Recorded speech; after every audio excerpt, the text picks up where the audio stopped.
Thank you, Deep Clough, and thank you, Minister, for your statement today.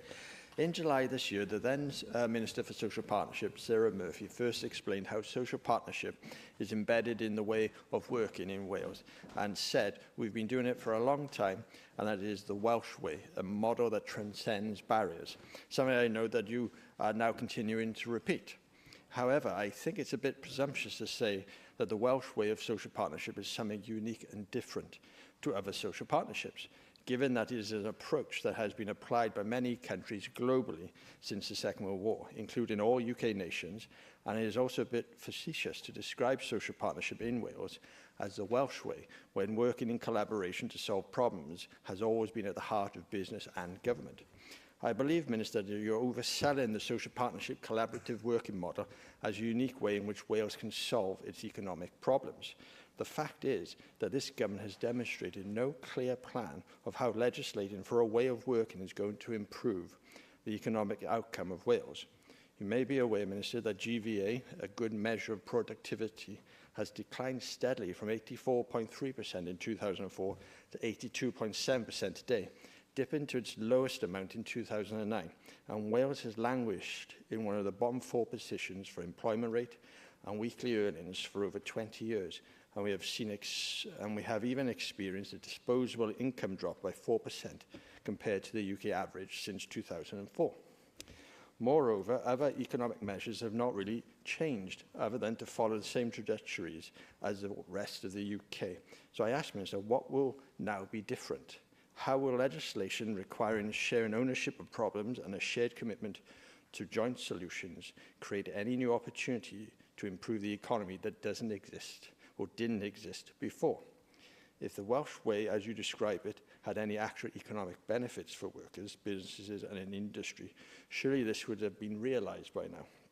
You give an example in your statement regarding social partnership in the retail sector, showing that our Welsh way of working has produced clear and demonstrable benefit across the whole economy, private and public sector alike.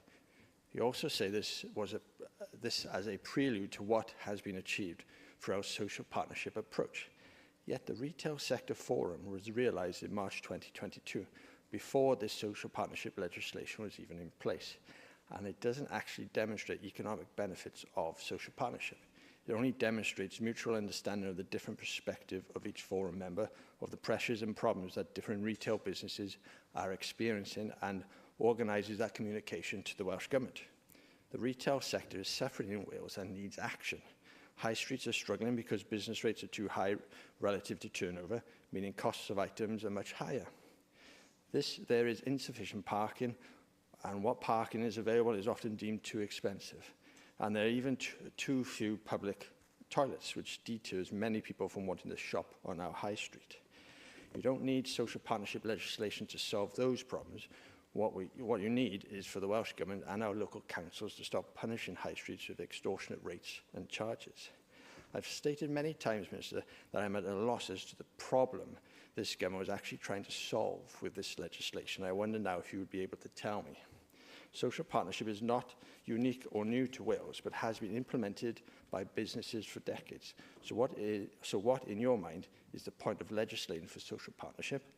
And let's be honest, enshrining a Welsh way of working as a legacy that doesn't deliver any noticeable experience or projected economic benefits, that is just not going to cut it. As the third minister for this portfolio, I'm also interested to know what measures you plan on using to record the success or failure of social partnership going forward. At the time the legislation was going through the chamber, it was heavily criticised for having made no assessment of the issues that workers or businesses in Wales actually face, and that social partnership legislation could solve. And so, Minister, I'm generally curious, what will you now do to show that this legislation is now having an impact?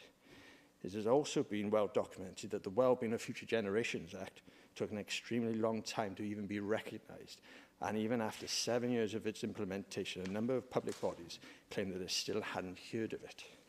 We also know that implementation of policy in general by the Welsh Government has been a real problem, and the Social Partnership Act undoubtedly has the same potential. Public bodies do not really have the resources to make the changes needed, and therefore will not end up implementing it, because there are no consequences for not doing so. Therefore, Minister, what actions are you now taking to embed this legislation into the public sector in Wales? And if a public body, for one reason or another, fails to comply, are you going to take punitive action in any way? What will you do to enforce compliance? Finally, Minister, I'd like to mention... You are well out of time now. I got a last paragraph. Can I finish it? Oh, no, I don't. Well, okay, finally, Minister, one quick thing.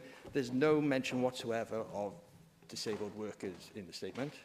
And I know, for example, in the Equalities and Social Justice Committee, the Human Rights Commission has called for disabled people to be better represented in subgroups, and unfortunately hasn't had a response.